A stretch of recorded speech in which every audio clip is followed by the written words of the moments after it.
Hey guys, welcome to Tuesday late night with Two Lion Slot Cars. Hope you guys are having a great day. I apologize for. Oh, hang on, I need to mute that. Man alive. Hear myself twice. Got to mute the YouTube. Sorry, guys. Hey, it's been kind of a crazy day. My schedule this week is insane. I've got something going on every night this week. Monday, last night, an event. Tuesday, tonight, I had our local Rost County Chamber of Commerce annual dinner. There's like 700 people there. It was gigantic. Maybe that might be an exaggeration. Maybe there's like 500 people there, but there was a bunch of people. And it was fantastic. My buddy Mike, who I do the Feels Like Home podcast with, he is the chamber president. And so it's kind of his night, and they give out a bunch of awards, and it was pretty amazing. So had a good meal and a wonderful venue, but it was fun. But I had a ton of people come up to me and ask me about slot cars, which I thought was hilarious.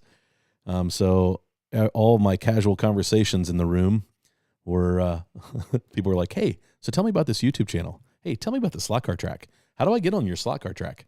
So yeah, a lot of fun. But we're here. Let's talk slot cars. Got some housekeeping things to take care of. Just, I guess, some things to share with the channel. Nothing major. Just talk about this past week. So, gosh, the chat is blowing up already. 13 likes already. Guys, thanks. I appreciate that. 36 people watching already.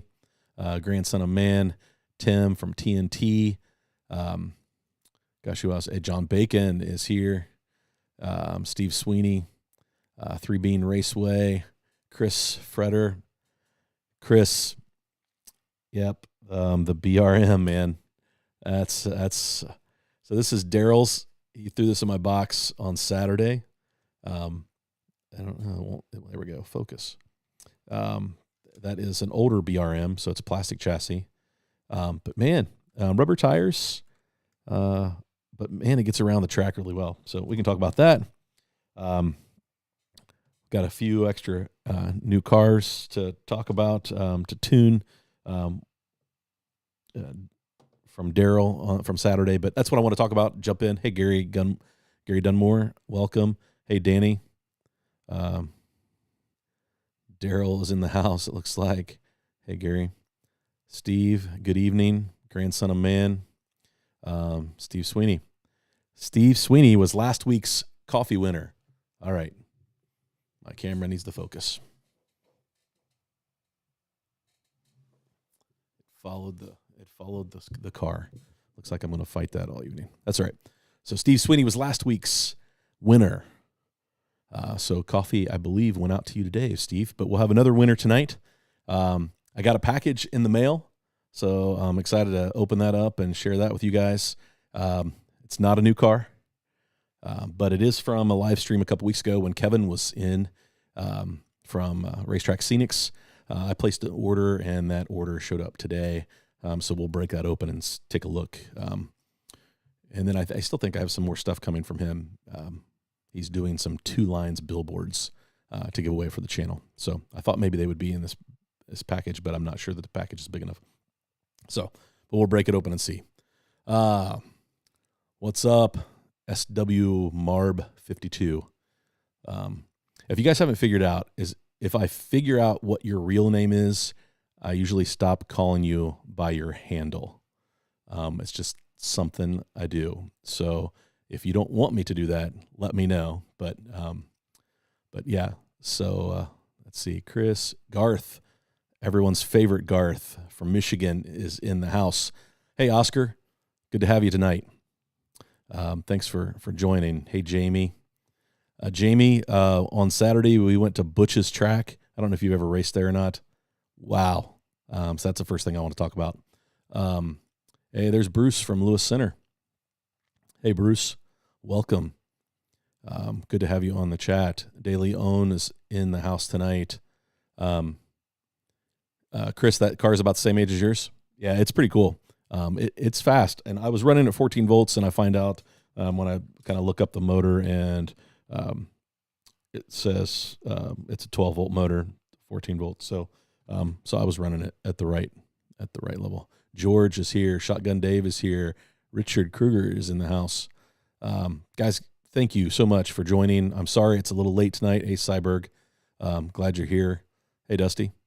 We'll talk. Dusty and I got to go to Butch's track. I put a video out on Sunday about our trip there. It was our first taste of a wood track, and I have to tell you guys, yeah, I'm kind of hooked. That was fun. So we'll jump into that here in a second. Gladstone is here. Just want to, Steve. We weren't on the track 5 minutes, and I knocked Steve out of the slot on Saturday. You could expect that from me, Steve. But man, it was fun. It was fun to race you on Saturday. A lot of fun. But Chris, welcome. Let's see here. Who else do we have? Steven is in the house. Mad P 3D. Daryl Rogers. Gene. Welcome, Gene. Cliff. What's up? Curvy. So the Slot Car Dojo is in. Yeah, Daryl, thanks for I know Butch, he doesn't do YouTube, so he's not going to hear this. But he was an amazing host on Saturday. We had an amazing time. And I guess we'll jump in there and talk about DK Moon. Glad you're here. One time I couldn't figure it out the day I was there. It was beautiful setup. I hope to get back there this year. Yeah, so on the 20th, he's got a night race that he's hosting during the day because he can kill all the lights in the room, and we did a little bit of that. Fun times. Yeah, that was good. Hey, Pachi. Hola, amigo. ¿Cómo está? That's all I got. So, but thanks for joining in. Yeah, so let's jump in and talk about that. So in Oxford, Ohio, I'm in Chillicothe. Oxford is about an hour and 55 minutes, so just shy of 2 hours from the house. I picked up Dusty, and I chronicled it in the last YouTube video, but I wanted to talk more about it because Butch was a fantastic host. We jumped in and immediately started doing laps, and started testing some of our own cars, and Daryl was there with a bunch of his cars that he had tuned specifically for that. And so it was fun to just kind of grab a car, run a few laps, see if it performs well. I never really retuned any of my cars, but I had a handful that ran really well. My GT40, my NSR, it was really, really quick. The Mosler was kind of built for that track. All the Moslers were fast. And I'm trying to think what else. I ran my sideways. It ran really well. That long straight, it really liked it because it got to wind up a little bit. Hey, Rich. Hey, Tim. Yeah, Steven, it was good, man. We had a great time. We got to run the Shadow. That was one of the first cars of mine that I put on there, and it went around the track pretty good, and it kept getting faster and faster. It wasn't perfect, but I think with a little bit of adjustment on that front end, I have not adjusted the ride height on the front end yet because the screws, you guys know that the set screws are kind of screwy, and I just haven't had a chance to replace those. I actually need to order some from Slot Car Corner, those set screws, but yeah, we need to take it. Your kid has roller derby the 20th, or else I'd be there. Okay, very good. Very good. Hey, Rich, welcome. Tim, the fingers. I think I got everybody. I'm not sure. I heard Butch mention that he was running in those Moslers. So back to the track. I don't want to get it distracted. By the end of the day, we all ended up running one of Butch's or some of Butch's cars that he had tuned for the Michigan 24. And so he had a handful of Moslers. that were all tuned. And Daryl, you might be able to correct me. Hey, Clint, welcome. You might be able to correct me, Daryl, but I thought Butch said that he was running 1232, but they ended up running a 1332 in the car at Michigan 24. But he felt like the 12 was a little better on that track. So I don't know if that's exactly what we were running in Butch's cars, but Butch's cars obviously tuned for that track, had the Mini Z lighting kits on them that had one of them had the exhaust that flickered for backfiring, and we kicked the lights off. It was a blast. But we all ended up running some of his cars at the end just to kind of figure out just how a car tuned specifically for that track would run. And those cars were fast. They were a lot of fun. They handled really well, performed great, really easy to drive. The track is a little tricky. It's got a couple kinks in it that kind of throw you off, that I feel like kills some of your speed and rhythm until you figure them out. And then as the day went on, I got a little quicker getting through those. But early on, I set a pretty fast lap with Daryl's gold Elva, Thunderslot Elva, I believe is the car that I was driving. And it was really, really fast. Handled great, like all of Daryl's cars do. Hey, Devil Dog, welcome. Hey, Clint. Slot Journal. So Daryl says yes. So yeah, so they were running 1232 from the gearing standpoint, and that seemed pretty good on that track. That back straight is like 20 some feet, 24 feet. I can't remember the exact dimension. And you were flying once you got to the big corner, which was a high bank right that kind of corkscrewed down into a tight right-hander. So not even lane lengths, but I will tell you, like, I've looked at a lot of layouts over the last year and a half. It's almost a year and a half. And I've formed an opinion of what I like in a layout and what I don't like in a layout.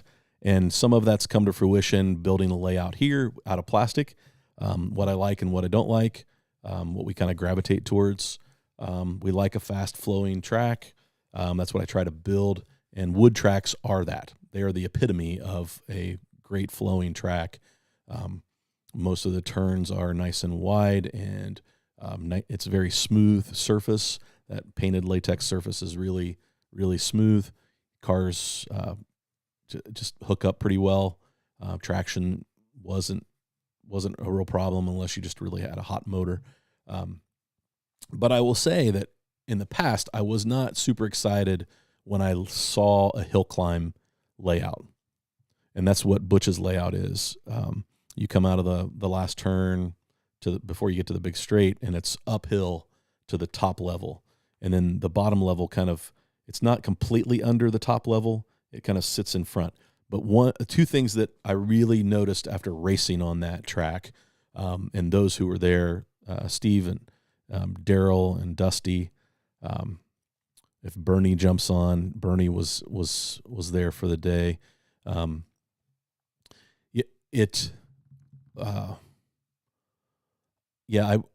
I've never been excited about the hill climb style tracks, and then I started running laps on one, and what I discovered is the way Butch's is laid out. The track doesn't go under, so you never lose sight of your car.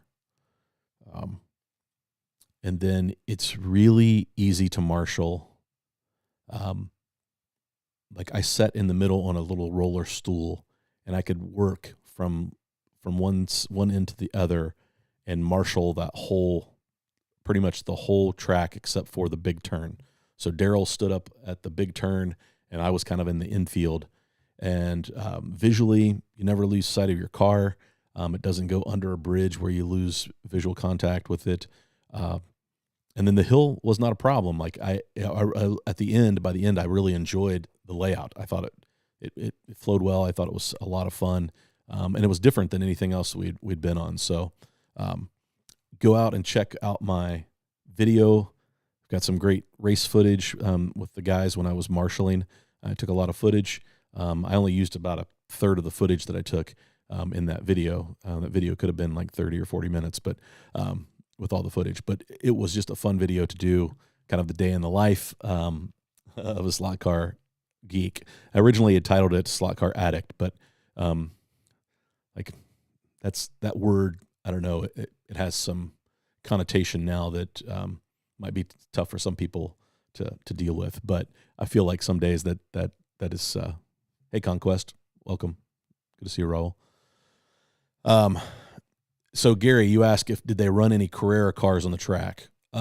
Nobody, I don't think anybody jumped on the track with a Carrera car. For some reason, I didn't have, I thought about bringing my 917, but it's a digital car. I don't have any analog Carrera cars, or I probably would have. It was an analog track, 6 lanes. So nobody ran Carrera, but people ran all kinds of stuff. So I ran a couple fly cars that Daryl had tuned up and we were testing. I ran my fly cars. It did not do very well. I need to get the front end adjusted. So Butch, Daryl, and Butch gave me and Dusty and Steve, I think, a setup block that has a section to set up for a wood track. And so the cars that I ran that did not perform well, that performed pretty good on my track, it really had to do with the front. So no Carrera cars, but we ran all kinds of fly cars. We ran sideways cars. We ran NSR. We ran a lot of slotted. We ran, what else? I'm looking at my cars over here. I think even somebody ran their Legends car on it. Some LMP cars. The Thunder Slots did really well. The Elva was super fast. Steve has a question. Isn't it amazing how time flies in 1/32 scale? So that's the funny part. Hey, Raul. That's right. I'm repping. Oops, wrong sleeve. I'm repping Conquest Lair. Go get your shirts. So back to Steve's question. Time does fly. So our plan, I think, was I figured, I didn't know how many people were going to be there. I thought maybe a couple of hours, and everybody get tired and move on. And we looked up, and we got there at about 10:25, and we looked up, and it was like 3:00. Actually, the first time I paid attention to the clock, it was 1.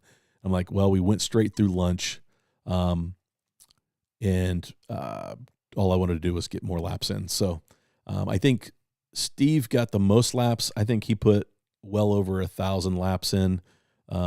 Dusty was probably up in the 700 or 800s. Bernie's about the same. I was probably right around there. It was a good day. So Steve, yes, time does fly when you're racing slot cars and you have fun with good people, and that was the thing.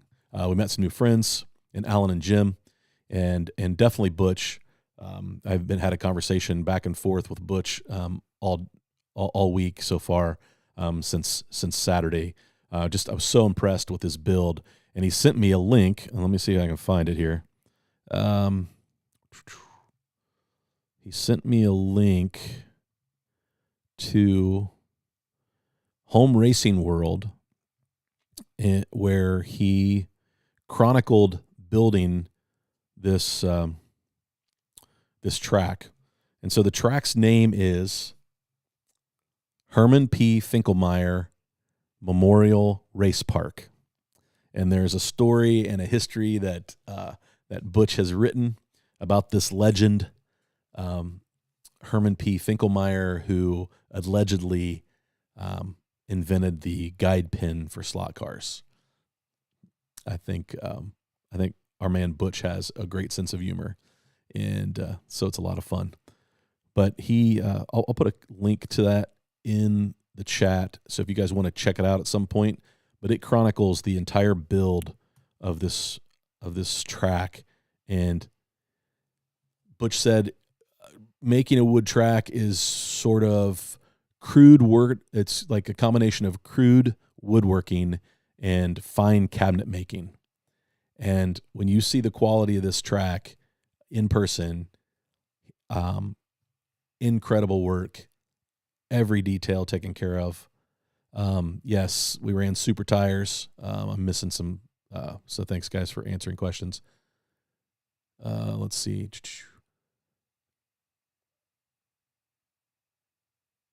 What am I missing? Hey Sunday. You can run Carrera Digital on analog. Just use the code left, right, A, B. I thought that's how you got the magic mushroom in Mario. Yeah, I know you can put them in analog mode. So let's see, Marty, what tires did you guys run on wood? Yeah, I think Butch runs silicone on his track. It was a very clean surface. Takes very, very, very good care. A lot of pride in that track. So let me. I put the. Let's see. I think I can do this. Web browser. Yep. So this is the CAD drawing of it. And the top layer as he's starting to build. This is an amazing chronicle work of how to build one way of how to build a wood track, but like it's really pretty amazing. He did amazing work.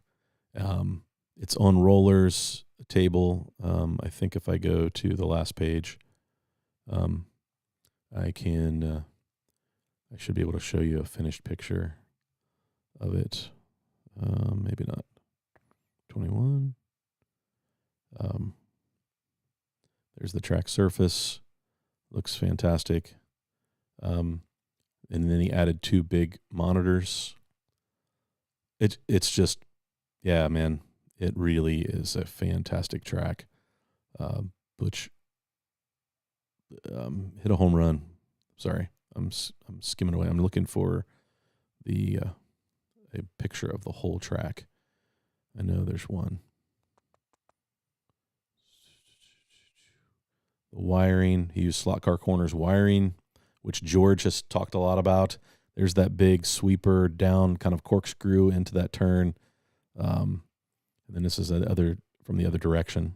So you got that nice hill climb into that right hand. So visually, you never lose track of your car. It's very easy to see, an easy track to marshal. Everything was thought out, well thought out. Great experience. Cannot wait to go back.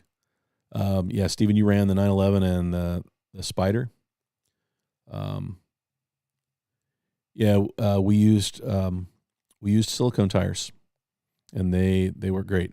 Flip the switch under the car and press the throttle 5 times. Yep. Thanks, George. So, yeah, but we use super tire on Butch's track. George, isn't it 3 trigger pulls to activate analog mode in Carrera cars? Yeah, no problem, Peter. Yeah, if you ever get a chance, it's worth going. Hey, Jim, welcome. Grandson of man. Let's see. We use foam tires on wood, but our cars are scratch built 124 scale. Yeah, Tim, I think that we didn't run any 124 scale cars on that day. Everything was 132nd scale. Everything was a hobbyist grade car. There were no scratch build cars. Not that Butch doesn't run scratch build cars on it, but that was our plan when we went in, was to run hobby grade, NSRs, thunder slots, slotted, sideways, all those. I think a couple of the scale auto cars ran pretty well. Snap Marty knows his cheat codes. That's funny. Yeah, I played a little bit of Mario in my day. I'm not that old. The best tip I have for new people is is pay someone else to do it. Yeah, Sunday. Man, when you watch this, chronicling this, this is pretty. It is detailed. It's crazy. It would be a challenge. Like I said, he said that it's part crude woodworking and fine cabinet making. So, yeah, finding a wood track. The problem is some of these old wood tracks, they need a lot of work. So you end up replacing boards, you end up resurfacing, new braid, and all that adds up. And sometimes it's not even the layout that you would like. So, but again, yeah, man, it does look amazing. It was definitely an amazing track. Dusty and I had a blast. We kind of talked about it all the way home, but it did present a problem. We as we were going home, it's like, okay, do we have room to build? I'm looking back here. I don't think I have room to build another track in this room. I do have an attic. If I do that, my wife will kill me. I already took over the basement. If I take over the attic with another track, I'm in trouble. What I need to do is start a club here in Chillicothe and find cheap rent space where we can set up a track or two. That's a long-term goal. So then we would have a place, if anybody found themselves close to Chillicothe, here in our YouTube community, we would have a meetup place where we could do some racing and have some fun, and get to stop talking about slot cars and go do slot cars together. That's my goal. So let's see here. Interesting. Let's see here. I watch on TV, Roku, but chat on my laptop. Video is paused on laptop, so only one stream to watch. My gaming laptop is Hey Jones. Hi Marty. I started building a wood routed digital track. I have a build thread on Slot Forum. About half of the sections cut, but much work remains. Enjoy watching your channel and Miss Racing. Hey Nate, we will actually, Nate, I've said this before, my email address is the T5guy, THE, the letter T, the number 5, GUY @gmail.com. So if you want to send me an email with the link to that, that would be awesome, Nate. And then I can share that with the community. So, hey, Beat Nick, welcome. Duvall, you can attest to that. Yeah. Chris, you ordered a couple bags of roast coffee this morning. Thank you. That's awesome. We appreciate that. Trent, I'm trying to get Trent to stop by live one night. Well, hey, Gerardo, welcome. So it would be fun. Plus, we get him on the track. I'm working on a white kit that I'm going to put the Rost logo on and make it like his car to give to him. Hopefully he's not paying attention and not watching. So, but that's one of my projects, my upcoming projects. I've got a handful of projects in front of me, but that's one of them, is to make the Rost slot race car and get it tuned up so it's fast. So, but since he's a newbie and it's never been on this track, I should probably make it a magnet car. I won't throw him into non-magnets right off the bat. Hey, Lionface, I believe in starting small with a wood track, build up your skills. You'll learn a lot and get more from the hobby. Yeah, Lion, oops, I meant to put that up there when I read it. So here's the thing. I've done quite a bit of woodworking in my life. I made, for about the last 10 years, I made longboard skateboards out of my garage until we moved into this house and I had to tear I lost my workshop space, so I haven't put it back together. And then I make crokinole boards, and that's wood bending. There's some advanced. It's pretty simple, but there is some advanced woodworking that goes on. I've made cabinets. I've made some stuff. So I've got some skills. I'm not completely, I guess, I'm not a cabinet maker. I'm not fine furniture, but I can cut something square and build some things, and they turn out okay. My wife hasn't been disappointed in all the furniture that I've made. So yeah, I think that I've got the skill set to do it. When I watch Butch's chronicle of that track, I mean, he went above and beyond. Like, it is next level kind of stuff. So yeah, very good. Garth, time to move. I just moved some furniture, Garth. My wife bought an antique bedroom suit, and John Mark came over to help me. And that stuff, it's solid walnut. It was heavy.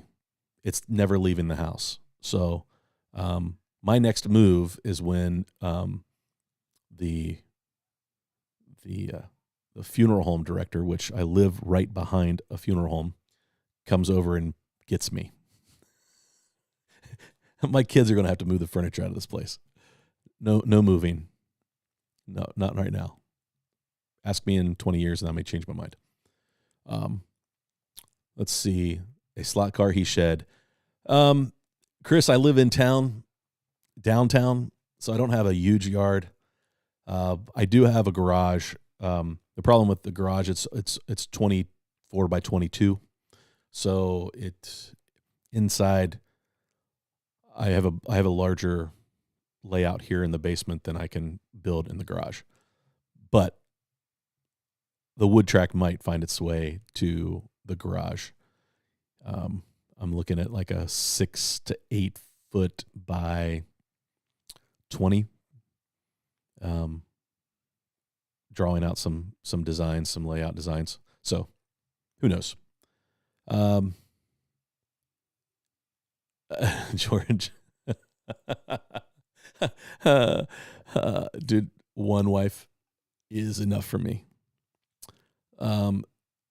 Storage unit to take all the stuff out of my garage and buy a storage unit to build a slot car track.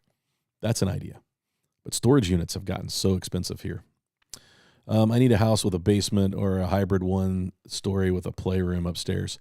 Yeah, Jim, that would be nice. A lot of, like, the thing in Ohio about 20 years ago, there's a bonus room on top of just about every garage. Like houses built in the last 20 years. So there's a lot of that going on. But what I'm discovering is, it's funny. I posted a picture of Butch's track, and my Uncle Andy, which I know he's not watching, but we've been trying to get him to come visit the track. He sent me a message and said, hey, a friend of mine has a track. He was really into slot car racing, and sent me his name, and I took a chance and sent him a message on Facebook just to introduce myself and say, hey, are you still into slot cars? And he mentioned that he has a track. He responded, he has a track in his garage in pieces. It just makes me wonder how many slot car tracks are out there, wood tracks, that are in pieces in barns and garages and basements, not being used, that with a little TLC could be back and people enjoying the hobby. And so I'm kind of on a mission. So I could build my own, and I'm thinking that might try that route. It might be fun. But then I'm now kind of on a mission to maybe find one to restore. I just have to have, it has to be able to fit in my space. And like, I wouldn't mind, I could pull this out, and it's plastic track. We can rearrange it and put it someplace else. It could go to the attic if I found the right size wood track to put in here. So I can go about 8 feet wide. It's probably as wide as I'd want to go. And I could probably go 24 to 30 feet. I still have another 8 feet in this room of usable space, maybe even further. I've got a big, gigantic laundry sink here that's off camera. But hey, Racer X, welcome. Hey, Ragtop. Philadelphia is about 9 hours from us. Marty, do you have any idea how long it would take to fly from Philly airport to get where you live? Oh gosh, Gary, you are. It's Philadelphia's probably about a 2 hour flight to Columbus, and then you're about an hour just shy from the airport. It takes us right at about an hour and 5 minutes from my house to get to Columbus, John Glenn. So, yeah. But here's the thing: I'm looking at trying to put together an event. I keep pushing this thing off because it keeps growing, or it changes and morphs into. So I don't have a time frame, but I would really like to host some, not necessarily a slot car festival, but more of like just a meetup for the YouTube community, and so people who were fairly close could come and drive and spend a day racing together and tuning cars, and maybe get a few sponsors so we can have some giveaways. That's kind of a pipe dream of mine. I think it would be a blast. I think it would be fun to get to meet people face to face, and like all of you in the chat. I consider all of you my friends, and most of you, 95% of you, I've never met before. And so I'm trying to devise a plan to get a chance to somehow meet people. And so we don't have to do this live chat thing. We can grab some food and race cars and help each other tune and learn about this hobby. I think we're so spread out here in the U.S.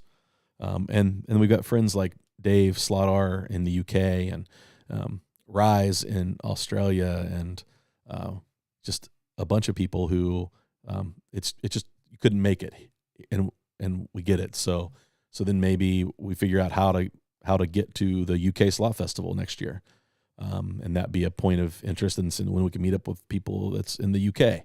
And I don't know, you've got people like Travis in Austria, and he was in Melbourne. So I think there's potential to do all kinds of things, to have a chance to meet up with people.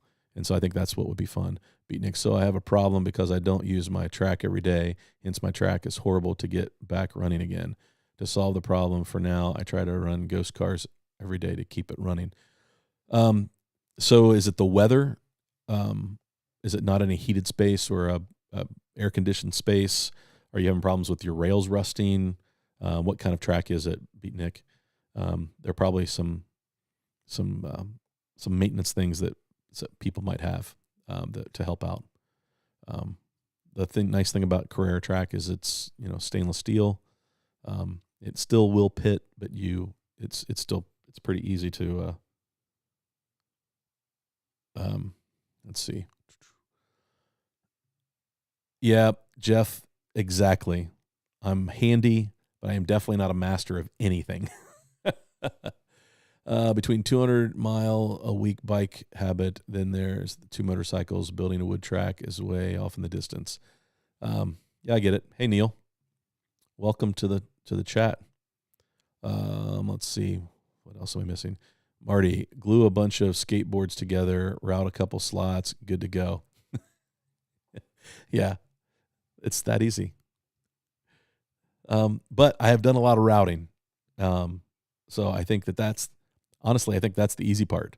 I think building, getting all the track seams even and smooth, and all of that is where it really gets complicated. Marty the Carpenter, new channel in the making. Well, if you saw my original logo, my channel name was not Two Line Slot Cars. It was called the Marty Ford Experience. All of the things that I experience as a person in this world, and woodworking was part of that. So I've got some videos out there how to make a longboard. I've got those early videos are pretty bad. I would not recommend going back. And looking at them, but yeah, I know very little about a bunch of things. Carrying all that stuff to the attic, no way. I agree, John Mark. I agree. I think I'm better off talking to Asher. I haven't seen him in. Oh, there he is. Asher's in. Welcome, Asher. I was just getting ready to talk about you. I reached out. He sent me a message last week or a week before about his polycar track that he's thinking about selling, and I really think that's my next step is to build a 4 or 6 lane track, maybe analog track with polycar. So we'll see. I don't know. It would be fun. Raise the digital courier track up with cables, routed track under. Garth, what I was thinking about in the garage was putting it on a platform that I could maybe hook some type of garage door opener to, that I could slide it up against the wall. And then when I wanted to use it, just hit the button and it would lower and come back. So I could still use the garage for all the things that garages are supposed to be used for. John Albright, it's okay. We forgive you, man. You're still mourning the loss last night of Steph Curry and his boys out there. Yeah, get them next time. You're down 3-1 though, man. You don't have a lot of room for error now. But yeah, that's what I'm considering. That would be a good way to do it. Danny, moved your car out. Yeah, I know, man. I have an old Bug that's a convertible that it doesn't have a top. So it looks like it's got a top, but there's no canvas on it. It's just covered with a tonneau cover. And I can't store it outside. It's too nice of a car. Slot car, you have a great layout. Get racing, maybe live a live event. Slot car daddy. Yeah, I think that we have done some live stream racing. John Mark and Dusty and John Mark's grandson was here racing behind.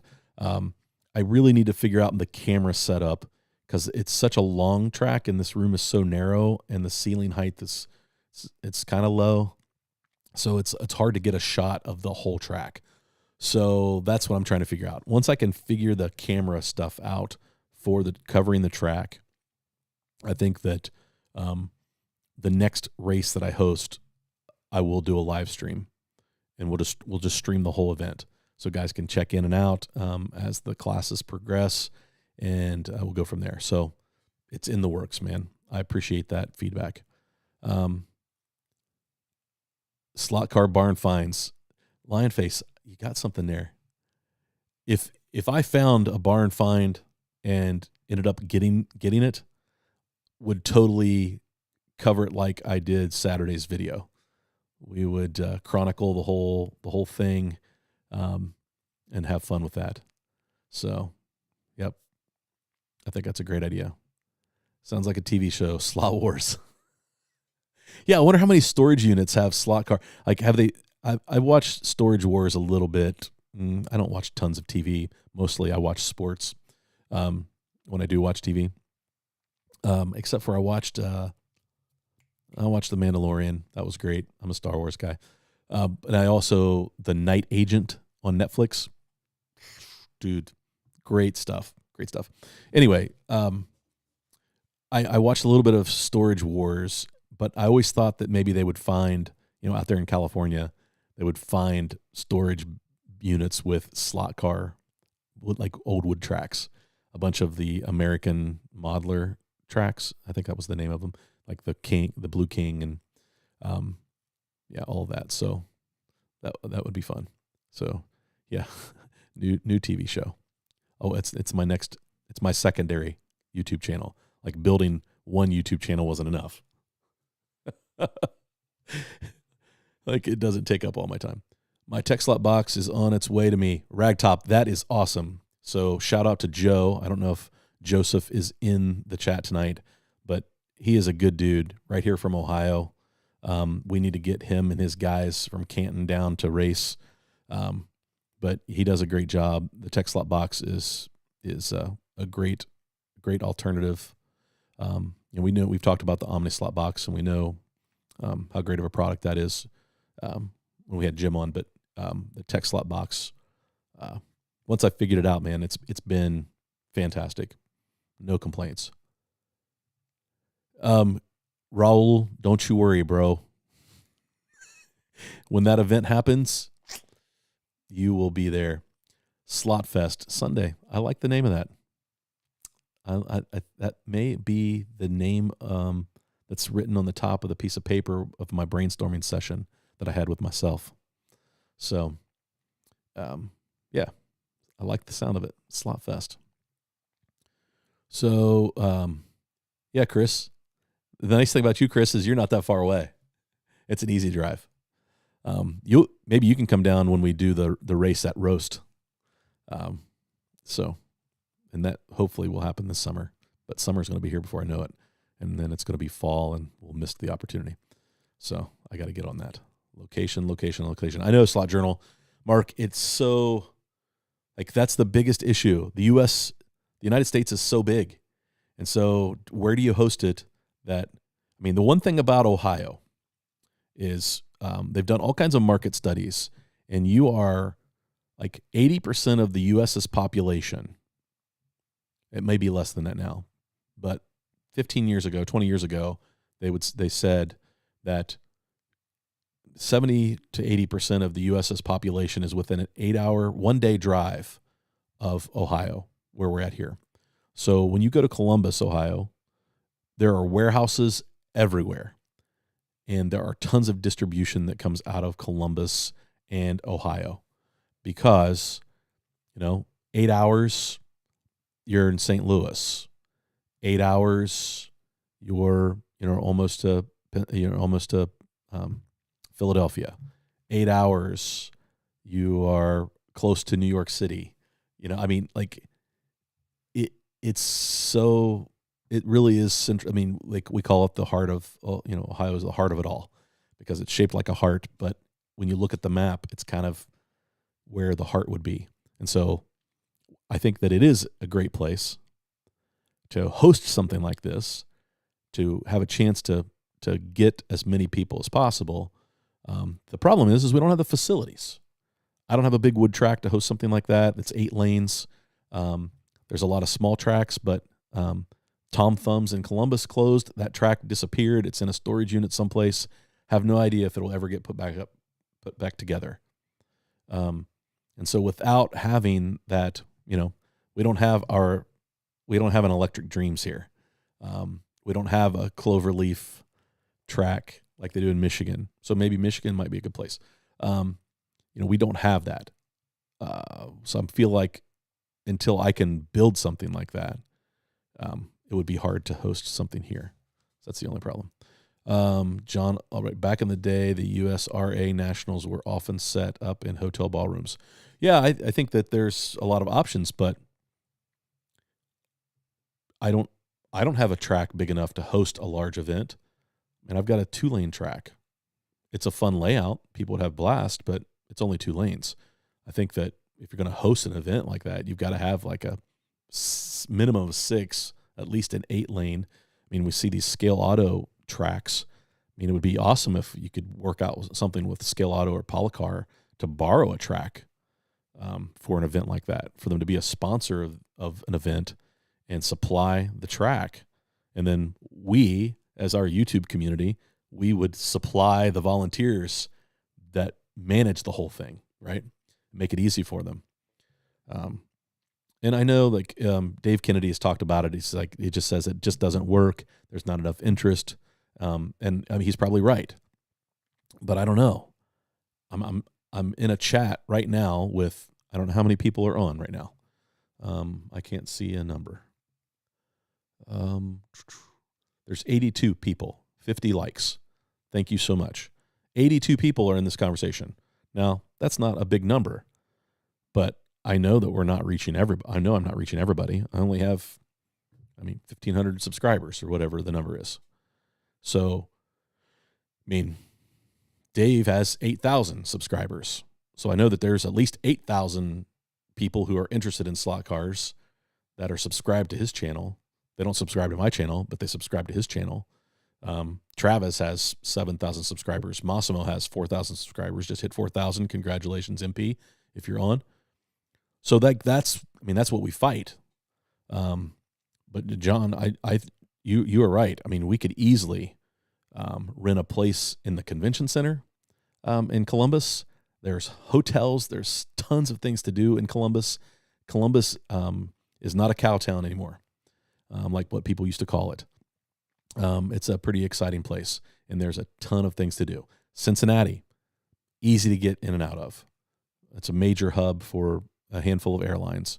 So even people flying in, that's an easy place. Plus, Bruce is down there since he slots. So there's a store.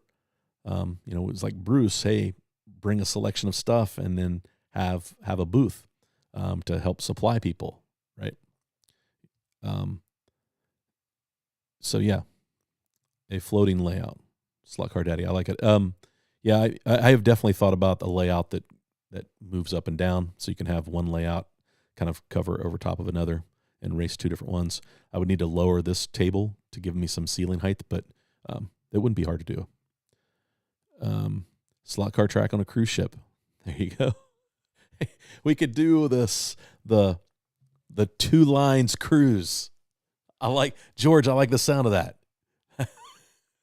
We'll just rent out a whole cruise ship. We'll invite all of Dave Kennedy's subscribers to fill it up.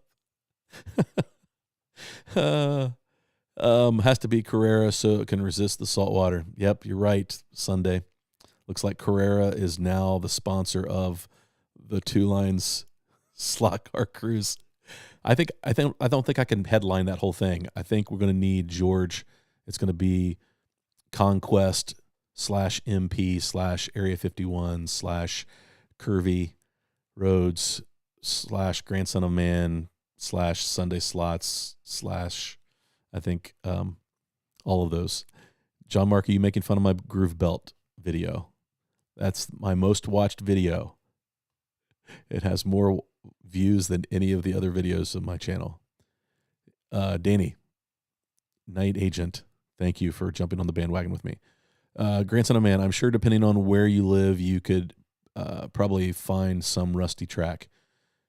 You're probably right.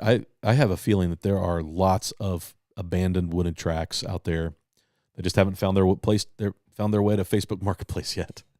The problem is I don't trust anything on Facebook Marketplace or the slot car tracks Facebook groups. There was a beautiful track in Canton just for sale a couple weeks ago that if I had the money, I would have bought that thing. It was fantastic. But like it disappeared. So hopefully somebody bought it. But so many of those tracks are fake, or people get there and they're not in the shape and condition of the pictures. The pictures were from 40 years ago, and now the thing's been on fire and half of it's missing. And so you just see a lot of horror stories. American Model Raceways. Yeah, they've got some great layouts, John. I was doing a little history research earlier. That's funny. I just got a text message on Facebook, a reply from Ernie, MR Slot Car. I sent him a message about how awesome I appreciated his passion project of the Shadow. So that's cool. I know he's not on here, but Ernie, thanks, man. We appreciate it. Everybody loves it. Slot Car, wow, man, you are 5 hours from Columbus. See, I think Columbus could be potentially a good place.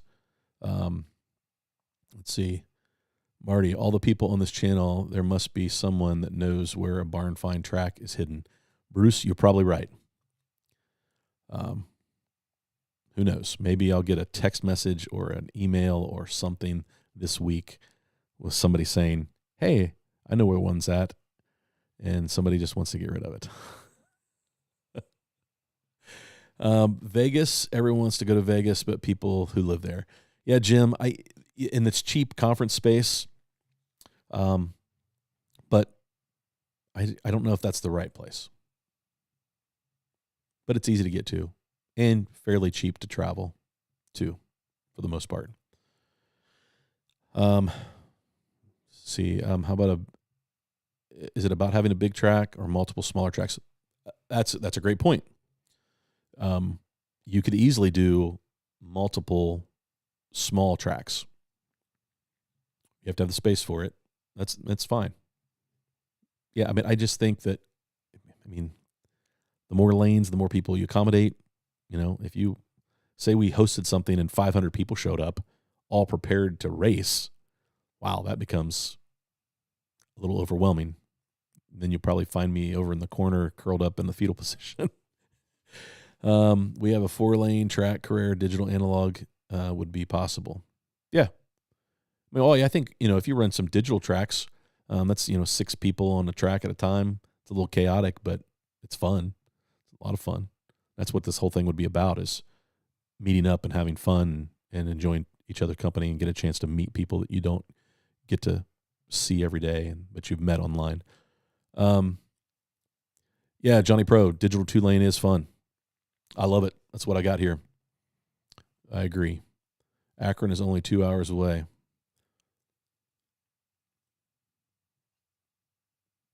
Yep.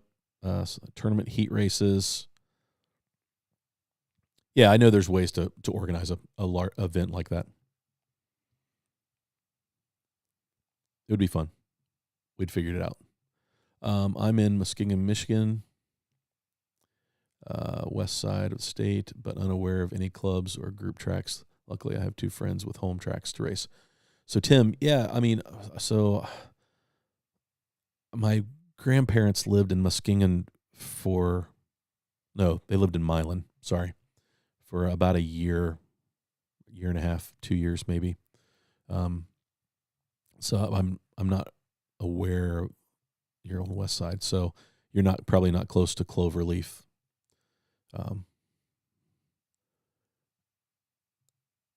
Yeah, we could get Dave, but he's talked about how it's an impossible task. So I'm not sure how excited Dave would be to jump in, but I would definitely pick his brain about it because he's done these things, right? He worked for Carrera and traveled around setting up tracks and hosting tracks at trade shows and toy fairs and all over the place, race tracks. So he knows kind of the ins and outs of whether it would be possible. But if all 82 people brought one friend, that double the amount, we can get into the hobby. Right, Slot Car Dojo, I agree. Wow, this is definitely not where I thought tonight's live stream would go. And we're almost an hour. Well, we are an hour in. But this is good. Let's see here. 3. What it took for me to get my digital career cars turn on analog. Oh, okay. You're talking about that. Good. We get down to Schmidt's Sausage House once a year. Nice. Get you a Bahama Mama and the cream puffs. That's what they're famous for, right? Greg Martin. The Kiko Auctions has numerous auctions with toys, including slots. It's what piqued my interest again. That's cool, Greg. I'll check it out. George is a very smart man. Yes, he is. Let's see, what else? Flying Avengers flag in the ship. Schmitz has their food truck, 4 to 7 in Plain City tomorrow. Dinner for me. Nice, Chris. Yeah, they were here in Chillicothe maybe a month and a half ago. And then in June, they'll be back in June because my church does a food truck Sunday, and they always come down for it. If you build it, they would come. I have 400 feet of track and a truck. We can make this happen. Yeah, it would take a lot of organization, but moisture damage killed many of the old wood tracks that were in storage. Yeah, John, that's the only fear I have is they sit in storage too long, mildew, and a lot of it is particle board. And any kind of moisture, that particle board just doesn't hold up. So you're right. I'm probably better off just building my own. Tomorrow, everyone will be looking for Marty's track. That's funny. You never know. Maybe somebody's taking really good care of one, and it wouldn't need a lot of work. But the ones I've seen online, if they're not being used right now and they're just in storage, they go downhill in a hurry. The Purple Mile, for instance, was in a dry storage in Texas for many years before they being mined and restored by Gary. Yeah, the Purple Mile. How many? Is there a number of how many of those tracks that were made? I mean, I saw a post on Home Racing World forums, or maybe it was slot forums today. That was kind of the history, and it had all the the Imperial and all the different versions of the tracks that they created. So, but I mean, there's a couple of gigantic ones that I've never really seen, like out in the wild anywhere, like 220 feet lane length. Let's see. I mean, the city of Cypress near the college. I'm trying to catch up. Sorry, guys. West of Grand Rapids, close. So that's where you are, Tim. Okay. The King track at BP was recently up for sale, but the slots are worn out. So yeah, see, so you end up having to replace. But there's probably a lot of that you would just replace the bed. But who knows what happens when you try to take all of that apart. Some of that stuff doesn't move very well. I could go on Sunday and have never used. I have not driven a slot car since the 90s. I've never raced. So, Jim, you have not raced a car since the 90s? And you are super active in the slot car community. That's awesome. Marty, in getting my track prepped for the tech box, I pulled the one curve switch out, took the back off, and a straight one-lane switch opened it up and wired the curve one just like the straight. Yeah, Ragtop. If you go to Tech Slots Facebook page, there is an article out there. I think it's just a file. If you go to their files, that has the instructions and pictures of what you need to do to that curve lane changer. I didn't have one, so I never did it. But I did look at it to see what it would take. But yeah, you'll want to do that. Make sure if you go back and watch my video on how to test your lanes to make sure that they're independent and they're not bleeding over into each other, because that's a big thing. If not, you'll burn up your Carrera chips in the box. Let's see here. Jim Cunningham takes tracks everywhere. That's his business. Yeah, that's his business. Right. Yeah, that would be somebody I would probably need to talk to. He has multiple portable tracks. So if we did something, we'd probably that would be one way to do it. 2 of 3 commercial tracks in Metro Detroit area closed in the last 6 months. The only track left is Cloverleaf. The tracks that were closed were sold somewhere in Indiana. Mark, that's I think I saw maybe those sell on Facebook Marketplace, or maybe it was the slot car tracks for sale Facebook group. I'll look for a track. I love spending other people's money on cool stuff. Thanks, Jamie. Appreciate that. I don't have any money to buy a track. I just like to talk about buying a track. The large 8-lane that was shipped to Indiana, I saw back for sale on Facebook. They wanted $4,000 for it. Well, they probably got it and realized that it's going to take a lot of work to get it back in good working condition, maybe. Only a handful were ever made. The one in Maudeville is the last one in existence. Yeah, that's wild. Kirby Road, show the BRM. All right, we'll move on. We've talked about that a lot. So Daryl sent this 124 scale BRM, rubber tires. It's been tuned. It's fantastic car, man. The detail in this is awesome, and I'm kind of partial to these. You guys know, I'm a fan of the Group C, and what a fun car. But it moves. It's a quick car.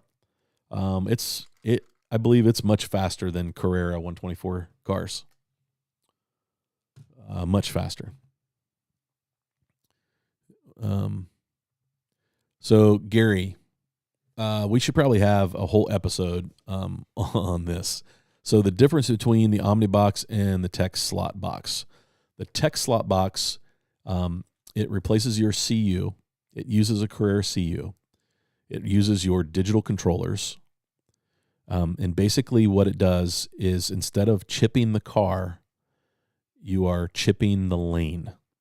So that when you accelerate with the trigger of the controller, you're basically controlling the lane, not really the car. So then the analog car still acts like an analog car, but there's the power isn't too. It's you're chipping the lane. The Omni slot box basically rewires the whole track, and it makes it an analog track. But then it also handles the power, so it pretty much eliminates the CU unit in the track, and it controls the digital piece as well. So I have not seen that in action. Only what Jim Cunningham talked about the night he was on my live stream about it. So there's tons of videos out there. George has one, has a lot of information about it. But you can pretty much run anything you want on that track. On the tech slot box, you're still limited to the power from your power supply, and it doesn't really open your track to running hot motors because it's really only what the chip can handle, and the chip can't handle more than 18 volts, or you fry them. So hopefully that answers your question. I see a pink can motor sticking out. Yeah, it's got the BRM T-RS, which is a 25.7 RPM motor with 212 grams per centimeter force at 14.8 volts. And it's a 20,700 at 12 volts. So at 14 volts, it's 25.7. So, which is why it moves pretty good. It's a great runner.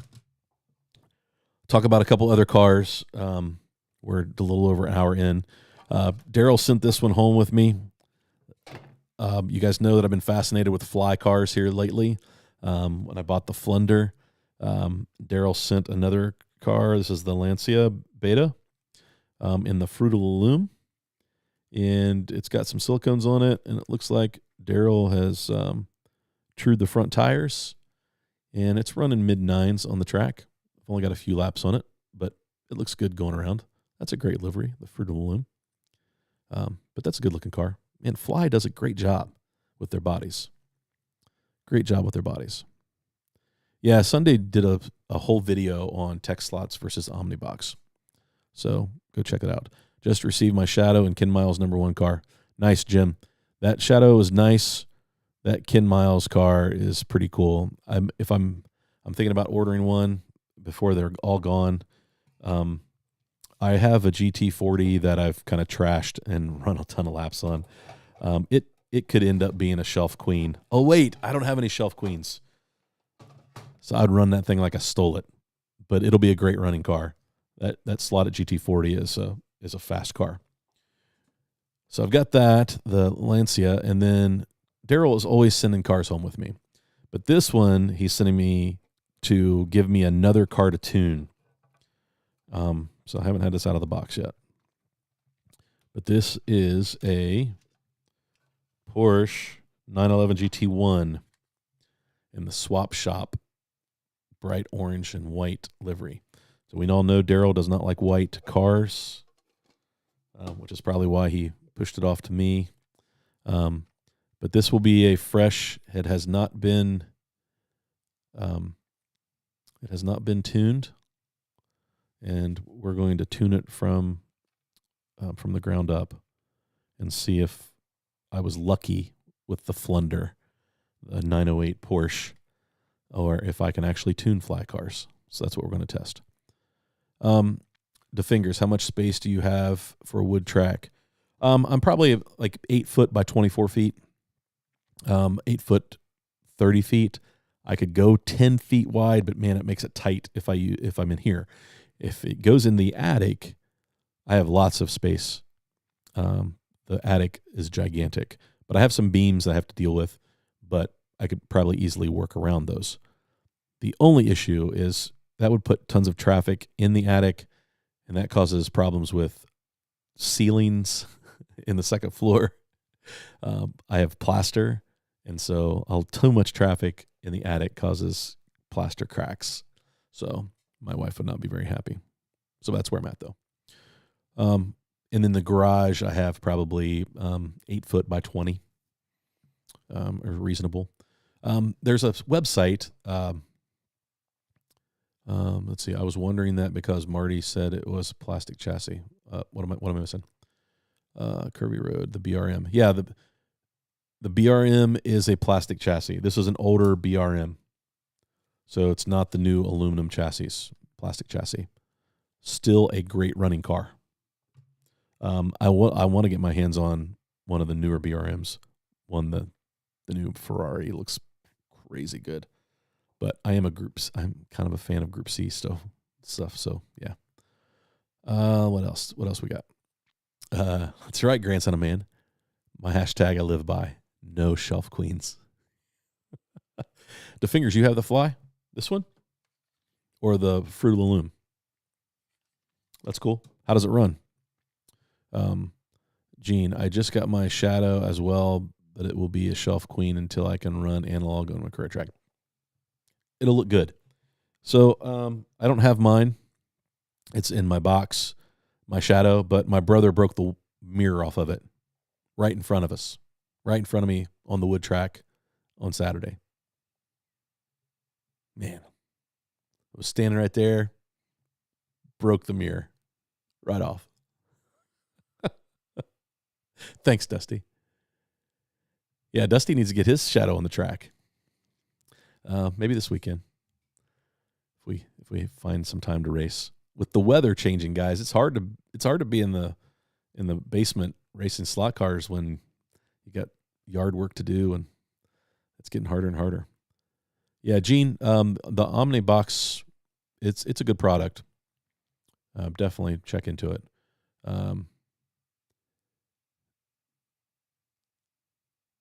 That's right. Slugger Daddy, my oldest grandkids are asking me if they can do yard work for me so they can get their own cars and race me. That's great. That's fantastic that they want their own cars. See, I think that's where it really happens. We had our buddy Rob over. That's been a month and a half or so ago, and he's asked me a few times, like, "Hey, man, what kind of car do I need to order?" I'm like, "Don't buy a car. Just come over and grab one of mine and race it. We'll just have fun. We'll supply you the car." But like when they want their own car, you know that they're definitely getting into the hobby, which is fun. So that's awesome. Yep, start that next generation. I'd love to run a modern GT3 or vintage Fly series this summer, fall, but time is tight. Jamie, you have to be really careful with fly cars because every one of them seems to be different, and there's a handful of like front-mounted motor versions, and John Albright seems to be able to make them fly, but I know a lot of people complain about those. So yeah, you gotta figure it out. The bodies look so good though; they do just such a nice job. So this is pretty cool. And Jamie, I think Pat was talking about doing this summer, doing a fly couple races with Fly Classic cars. So you might figure out what he's got up his sleeve. Tuning your Fly, might as well order your axles, gears, wheels. You're right. My Ninko, I feel, is the same way. You pretty much have to rebuild it. Rubber flooring. Jamie, I've got my GT3 car built. Yes, Dusty, and he ran it on the wood track. It was running good. Yeah, plastic ceiling's not good for playing with toys in the attic. Yeah, to fingers. Yeah, I already have some cracks that I've got to repair this summer. So, that's great. I'll be waiting for my grandsons to come so they can get their reactions. Yeah, Curvy, my nieces and nephews, they love to come race on the track. It's fun. So we host Thanksgiving, and this past Thanksgiving, and we host Christmas. Christmas is a busy day, so we didn't seem to have the time to come down and play on the track. But for Thanksgiving, I ended up with my entire family, except for my wife, down here at the track watching or racing. And it was chaos and it was fun, and they can't wait to get back. So it's definitely, that's how you get somebody in the hobby, is to just let them play on your track. Fruit of the Loom runs like a fly. I love my Shadow so much I called Ernie and ordered a Mazda and McLaren. De Leon, I have the Ferrari. Inmar slot cars are great cars. They really are. They have a lot of slotted parts, so you kind of know what you're getting into. I would put them at the level of the really nice slotteds and the well-designed the sideways cars. Very, very similar. They run very same. You could probably run them in the same class. My slot car Ferrari runs 8 4s on my track, 8 3s.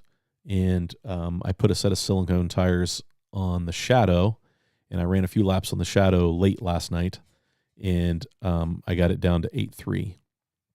So it's right there. I got some more tuning. Like I said, I need to get the front end tuned up on it. That's right, Joe Wilson. Just chip that Shadow. I would recommend the Slot Technic chip for the Shadow, so you've got plenty of room to do that. With fly cars, I have the best luck tuning, the Porsche 908 and the 917Ks. Yeah, Chris, I feel like their setup is a little better than some of the other models. John Albright, you better believe that pun was intended. Yeah, Ragtop. I put a slot invasion guide on the fly on my Flunder. Fantastic. It works great, and that Flunder stays in the slot. I need to get the front end down a little bit, either using some guide shims, which I have. I just haven't had a chance to tune it. But yes, I would recommend that. The slot invasion guides for the fly cars. And I think you can use the same, I think you can use the slotted one. I think that's which one I used. Just the standard slotted guide, and it worked great. Make Dusty trade me shadows. Oh, it's all good. I told you guys no shelf queens, right? So sometimes mirrors break. It's okay. Gene was thinking about doing that, it looks like. Yeah, it just gets expensive. The Shadow might be worth, but you'll have to drill a hole in the chassis. UV glue for strengthening mirrors. What about broken mirrors? I'm too late for strengthening it, John. You got that right, Gene. Yep. Wildman must be. It gets expensive putting chips in every car, which is why the Tech Slot box and the Omni box are good choices.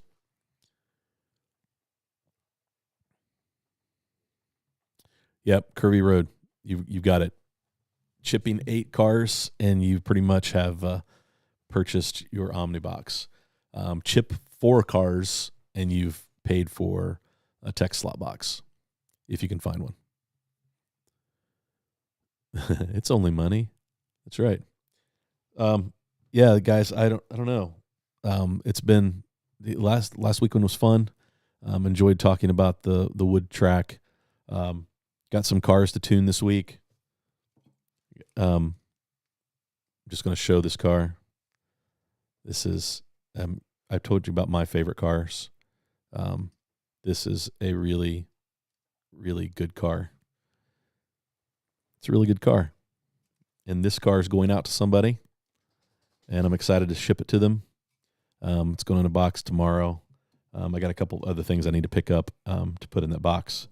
But, yeah, I'm hoping that car breaks somebody's track record, because it smashed my track record. The new track record for No Mag on 2-line slot cars is a 7435, I think. The last two numbers I'm a little iffy on, but a 74. Before it was a 7931, I think. That's crazy. This is a fast car. It's hooked up. So it's going out this week. I'm not going to say who. Eventually, you guys will figure it out. So, what else we got before we wrap things up? Yeah, De Leon, I am too. I'm probably, I have 4 chips sitting in my box that are not in cars. And every time I mention that, people say, do you want to sell them? I'm keeping them because I need to chip a couple of cars. I'm just trying to decide what cars I want to convert back to digital, because I would like to have a couple of really fast, performance-oriented cars, a level above Carrera cars, to race digital just to have fun. So I need a couple of those chips. But, yeah, chips get expensive, and, I mean, you can pretty much almost get a car for the price of a chip. And that's nothing wrong with that. The chips are great, and it lets you chip cars other than Carrera cars, but it adds up. Broken mirror, CA glue, followed by the UV. Yep, I'll get started on that. That repair will probably happen this week. It will not focus for some reason. Conquest, I think it's because I told it to follow my eyes. But Eric, dude, you're right. Oh, my package.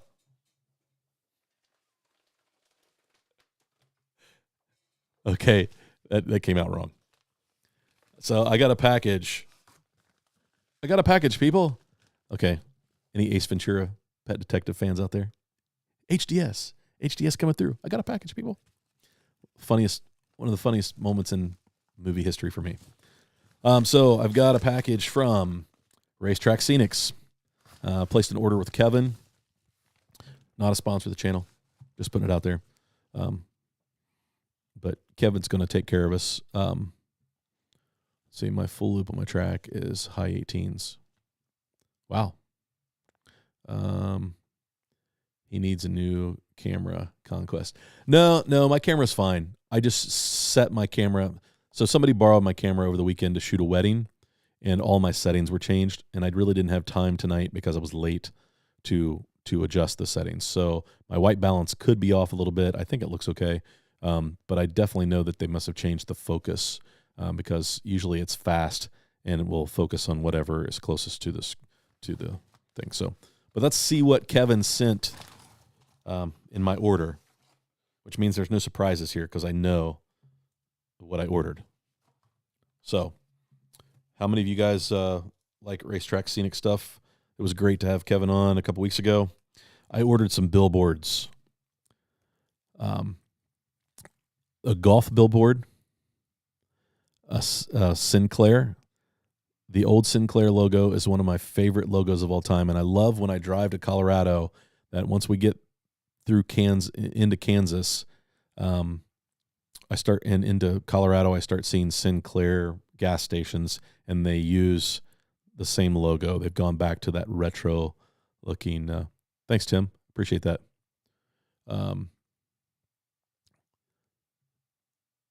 When I was a kid, I liked the loop-de-loo. Thanks, Clint. Have a good evening, man. Appreciate you stopping in. Hey, Rise, welcome. That is a Thunderslot Elva, not a slotted Elva. Thunderslot. Highly recommend them. Ragtop, Fly, Chevron, B21, and a Porsche 917 couldn't stay in the slot. And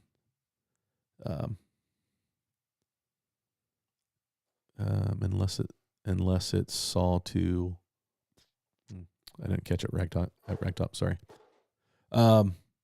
So I've got a mobile, a Sinclair, and a Golf. So maybe I'll create. I know other people have done videos, so you probably don't need to watch me put this together. But I'll probably do an update video this week on building some of these for trackside. And then I got the Le Mans package, the Le Mans package. And so this is tall single Le Mans signs. And then I've got a short single. So this is 3 more billboards. So I've got a total of 6 billboards. The cool thing is Kevin is going to take one of these billboards and give me some 2 lines billboards for it with the logo. And when he gives me those will all be giveaways on the channel. So we'll give them away. So that's what I've got from Racetrack Scenics. Probably will not get to any of this until maybe late this weekend. I have got an event tomorrow night, and then I'm helping with sound at our local high school's musical. They're doing The Addams Family, and so I'm helping my buddy Andrew out by taking 1 or 2 of the shows because his daughter graduates from Purdue University this weekend on Saturday morning. So what, you did not get a Ford sign? I did not get the Ford sign. I do like that GT40 sign from Le Mans, but I've got, my dad gave me like a tailgate sign that looks like an old Ford truck tailgate sign. I'm going to hang that up. Haven't had a chance to hang that up yet. So that'll happen. So I didn't get a Ford sign. Even though as a kid, because my last name was Ford, I was a Ford guy. I had a Ford Maverick. Always wanted a Mustang.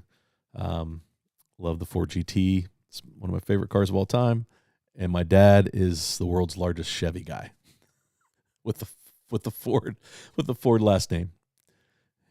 57 Chevy, you know. He's got a 70 Camaro, Chevy Coupe 33, I think. Coupe. So yeah, Jim, I like the golf sign too. I think it'll look great. These will go probably the inside stretch, just so I'm not blocking things visually, but I think they're the right size. Will be a fun build. Pretty simple. I don't know if I'm going to paint them or not because I kind of like the look of the raw wood, but we'll see. We'll see what happens. Thomas Sanders, love that new bridge. Oh yeah, that he did. Yeah, the bridge, the 2-level, that's fantastic. My question about swapping an Evolution CU with a digital CU disappeared. Thomas, I'm not sure what happened. I apologize. So I'll answer that question. You can take a digital CU out and put an analog in, but understand that your digital stuff, accessories will not work, which I know you wouldn't expect them to, but they tell you to remove them because it could damage them, okay? Because some of them, depending on what accessories you have, there's the lanes are tied together for digital, and that would cause a problem when you run analog. So they recommend that you pull all the digital pieces out. So your lane changers, any digital accessories, pull those out. Billy can jump in here. Yep, he already did. You will damage digital components. So that's the problem. It sounds like it would be really easy just to swap out the CUs and go with an analog power supply thing, but you have to remove all of your digital pieces. Yep. When swapping an analog base. Jeff G. I don't know about that. My wife's pretty smart. I'm not very smart. Let's see. Thomas Sanders, not if you remove them. Correct. Right at the top. You've done that, and it's a pain. It would be a pain, especially like I have 7 lane changers. That would be a lot to swap out, which is what makes the tech slot box great. Shout out to Area 51, George, who's let me borrow that for the last 8 or 9 months. So, yeah, I'm about to pull the button on this RTS Elevated Tracks System Starter Bundle Carrera. Chris, I'm not sure what that is. Elevated Track System Starter Bundle Carrera. Yep. So, Thomas, sorry, I'm not sure what happened to your question. I apologize that I missed it. It's probably back there a ways. There's so much going on in the chat. It's hard for me to keep up, so I apologize. When you ask a question, if you put a Q in front of it, sometimes that's easier for me to see. Steve Sweeney types question, which is great because it stands out and I see it. So I don't miss it. So I apologize. Speaking of dinosaurs, why I still run analog? Here's the thing. I haven't run digital very often in the last 6 months. We have a couple times. I usually throw it over in digital and throw the track cleaner on a ghost car and spin it around for 10 or 15 minutes to clean the track. And then I switch it over and I'm running analog because I'm really enjoying those cars right now. I'm enjoying tuning these fly cars. It's really teaching me a lot about tuning, trying to improve traction, trying to improve how well these cars run. So yeah, I'm enjoying that. But then if we have 5 or 6 people over here, we're going to run some digital. And I really have enjoyed the digital 124 stuff. It's a bit chaotic, but that's kind of fun. Just know that you're going to beat the crap out of your cars. But those Carrera cars can take it, for sure. Oh, okay. Yeah, Chris, the new bridge system. Yeah, man, it's pretty cool. It is really cool. Yeah, Thomas, man, that's what we're here for. Happy we can answer your questions. That question honestly gets thrown out almost every live stream, and it makes me excited, which tells me that I've got new people that don't make it to all the live streams when they ask that question. So I appreciate you putting it out there, and thanks for repeating it. Again, I apologize for missing that, but yeah, that's an important question because you could damage some digital things, and those are expensive to replace. So yeah, we're here to help. So happy to answer those questions. Marty, have you ever seen the original article on lane chipping that inspired the text box? Racer X. Actually, I think Joseph sent it to me, or maybe it's posted. No, Alex. I think there's a guy named Alex that has been in and out of the chat over the few months that basically found the schematic and posted it. Maybe. Yeah, wow, man. Thanks, man. Appreciate it. Appreciate you being here every week. It really does mean a lot. The fingers. Good night, bro. Really appreciate you being here. Enjoy your day tomorrow. Yeah, I know it's late, so it's 10:29. I didn't mean to go this long, guys. But great discussion tonight. Did I answer that question? Fly cars also hit and miss in quality that they're actually fun to make a bad car run well. De Leon, that's what I'm enjoying. I've had, sorry, John, I'm going to call you out. John Albright. I've had some amazing conversations with that man over the last 3 or 4 months. It's developed into a great friendship, and I appreciate you. And he's always giving me advice on how to tune these fly cars, which has made, between he and Daryl, has made tuning these things so much fun. My fly car and my Ninko car, and just bouncing stuff off of them and them telling what's worked and what doesn't work. It really means a lot that people take the time and care enough to share their knowledge. Again, that's what this community is all about. That's what I love about it. And it means a great deal when people share. So I have these cars because Daryl sent them home with me, because he's wanting to teach me how to be a better tuner. And I'm getting close. Like my cars, they run pretty good, but there are little things that I could do to make them better. And that's what I want to learn. And so I appreciate you guys. Let's see. I plan to go the route, and eventually it will take 3 lane changers, a check lane, a sensor, a pit lane to run an analog CU. Yeah, that's a lot. That's a lot to take out of your track, Thomas. You do that a few times, and you'll find that it becomes kind of a pain. I read on the slot car forum that you can rewire the CU PC of a track with a 4-way switch and go between analog and digital. Any truth to that? Mark, yes. it's basically the tech slot box.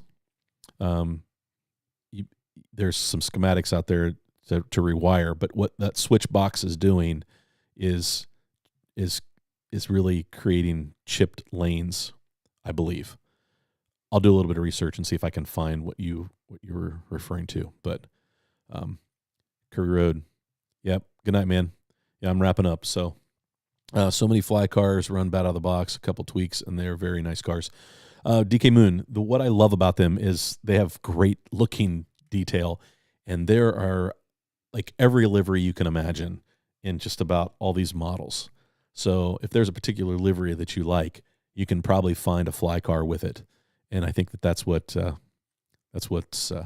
really cool about Fly. And so, yeah, some of their designs.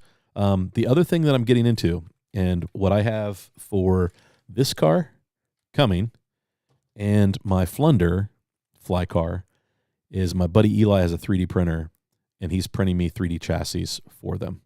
So that's going to be fun to see what the real difference is. So I'll tune this up and do a bunch of testing with it and figure out what's fast times, how well it performs, and then we'll swap it out to a 3D chassis and see just how much that 3D chassis makes a difference. If it might not be worth the energy and effort going to a 3D chassis, but adding a motor pod to this thing, it's got to help, right? So, Cyborg on my track. What did I miss? Mark Common. Yes, I'm planning to do that on my track. Yeah, I'm curious to know whether that's actually lane chipping or if it's just actually rewiring the track. I would still say that you're probably going to have to remove your digital accessories, all your lane changers, if you do that. So do some research. Hey, Hobbit, we're getting ready to wrap up, man. Sorry. You're going to have to rewatch. It's been a great chat. We've talked about a lot of things, but it's all been really, really good. You might just want to wait a little bit till the live chat posts, which usually sometimes takes 6 to 8 hours.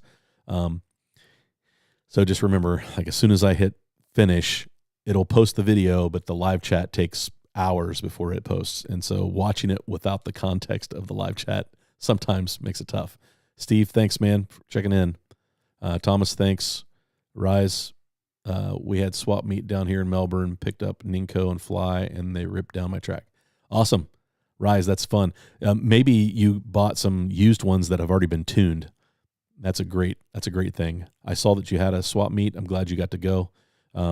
Gosh, we just had the Cleveland swap meet. It happened on Sunday morning. I couldn't go because of church. So, yeah, the swap shop livery, Dusty, it looks pretty good, doesn't it? See you, John Mark. Yeah, I agree, Mark. A D chassis will make a slot car out of them. Oh, a 3D printed chassis. Yeah, I think so too. John. I think that the 3D printed stuff will definitely work. I'm curious. I gave Daryl a 3D chassis for his 907 SRC, which I love that car. That is a cool looking Porsche. Janice? No. Joyce posted that I say Porsche wrong, that it's 2 syllables. So Joyce, this is for you. I love the Porsche 907, and I'm hoping that 3D printed chassis really makes that car fly. So I'm curious, Daryl, when you get that thing tuned up, if you try it, let me know if that 3D chassis works for you. Anyway, English video version. All right. Chris, good night. Guys, I'm going to wrap things up. I'll be giving away coffee. I'll be shooting somebody a message. I've just got to pull it out of I can't really do it live because the comments, it only goes to comments. It doesn't do the live chat selection. So I need to figure out how to make that happen. So, Steve Sweeney, you've got coffee coming this week, buddy. Hope you enjoy it. Somebody else will be, before the night's out, somebody else will have earned some Rost coffee. Our buddy Rost, Trent, roastcoffee.com. Remember, use the 2 lines, 1 word. You get 25% off your first purchase and 20% off lifetime subscription of coffee. It's good stuff, guys. I really appreciate it. Thanks. I think I'm going to build one of these tonight. I'll post it on Instagram. We'll see how it goes. Let's go. Have fun racing.